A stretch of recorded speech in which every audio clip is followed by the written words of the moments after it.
The year 2025 has witnessed a dangerous escalation in the South China Sea. Tensions between China and the Philippines have peaked. Chinese Coast Guard vessels assert Beijing's claims with forceful actions. Recent maneuvers include seizing areas around disputed reefs within the Philippines' exclusive economic zone. Filipino fishermen face harassment impacting their livelihoods and food security. The Philippine government has lodged numerous diplomatic protests. China's tactics aim to establish de facto control. Large flotillas of Chinese Coast Guard ships and maritime militia vessels swarm contested areas. These vessels engage in intimidating maneuvers using powerful water cannons against Philippine supply boats. The blockades are becoming more frequent and aggressive. The current crisis is part of a broader pattern of Chinese assertiveness. The Philippines, under its current leadership, has shown a greater willingness to publicize these incidents and push back. This sets the stage for a protracted standoff. The risk of miscalculation leading to a more serious confrontation is now higher than ever. The international community watches with bated breath. The South China Sea is one of the world's most critical waterways. A significant portion of global trade passes through these waters annually. It is rich in marine biodiversity and believed to have substantial reserves of oil and natural gas. Nations bordering the sea have utilized its resources for centuries. Control over the South China Sea means influence over regional commerce and security. Historical claims to the islands, reefs and waters are numerous and overlapping. China asserts the most expansive claim, demarcated by its controversial 9-dash line. The Philippines, Vietnam, Malaysia, Brunei and Taiwan also have their own claims based on international law, particularly UNCLOS. In 2016, an international tribunal invalidated many of China's historical claims within the 9-dash line. However, Beijing rejected the ruling and continues to operate as if it never happened. China's growing economic and military power has changed the dynamic. Previous diplomatic efforts have moved slowly and failed to produce a binding mechanism to manage or resolve these disputes. The historical grievances coupled with present-day power politics have created a combustible mix.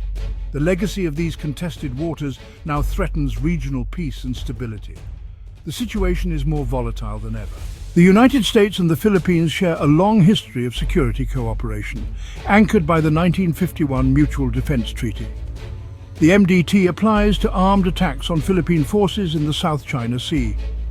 Joint military exercises have been scaled up, with the annual Balikatan exercises now larger and more complex.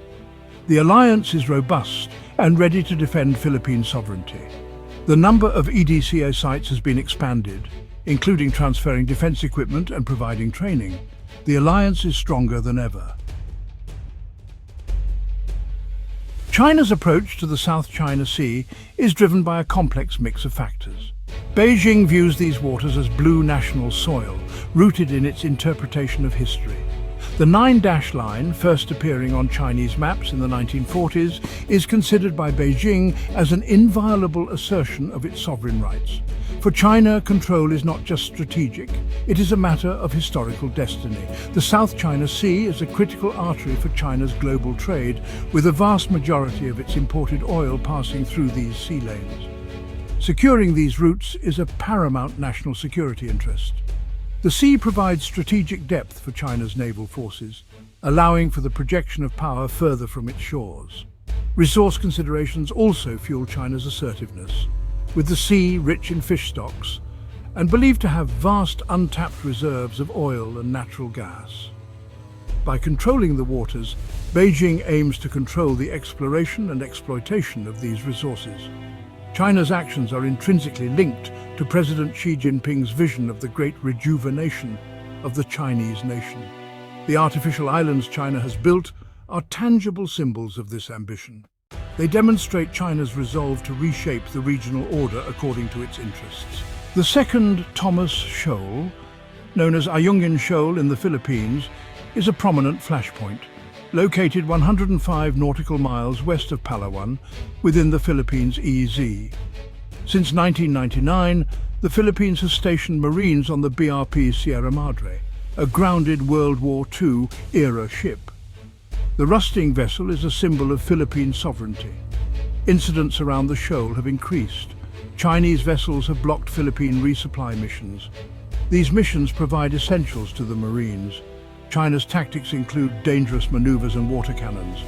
Despite pressure, the Philippines remains determined. Manila vows to continue resupplying its troops.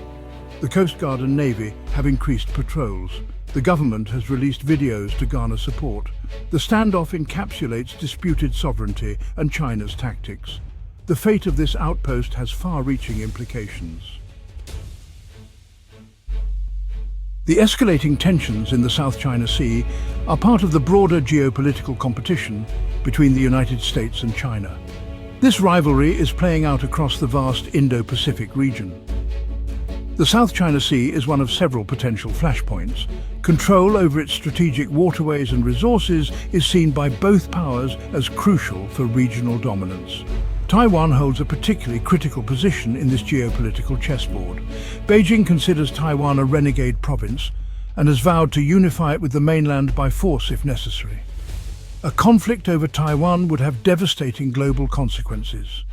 The South China Sea is geographically proximate to Taiwan and would likely become a key operational theatre in any such conflict. China's militarized artificial islands could serve as forward bases. Other regional powers are also deeply concerned by China's assertiveness. Japan relies heavily on the sea lanes of the South China Sea for its trade and energy imports.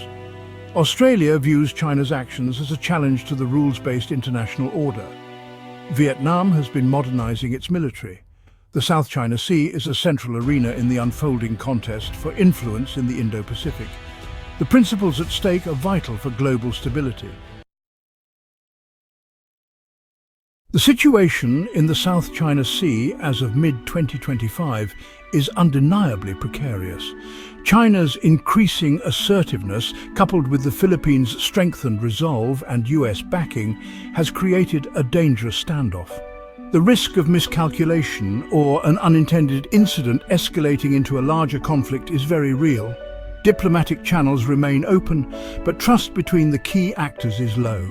Several future scenarios are possible. China may continue its grey zone tactics, using its Coast Guard and maritime militia to gradually assert control. Alternatively, there could be limited clashes around sensitive features like Second Thomas Shoal. Renewed diplomatic efforts could lead to de-escalation measures. However, a comprehensive resolution of the underlying territorial disputes seems unlikely in the near term. The shifting power dynamics in the region are a key factor. China's military capabilities continue to grow rapidly. The United States is reinvesting in its alliances and military presence in the Indo-Pacific. Countries like the Philippines, Japan and Australia are enhancing their own defense capabilities. The path ahead is fraught with challenges. Vigilance, diplomacy and a commitment to a rules-based order will be crucial in the months and years to come.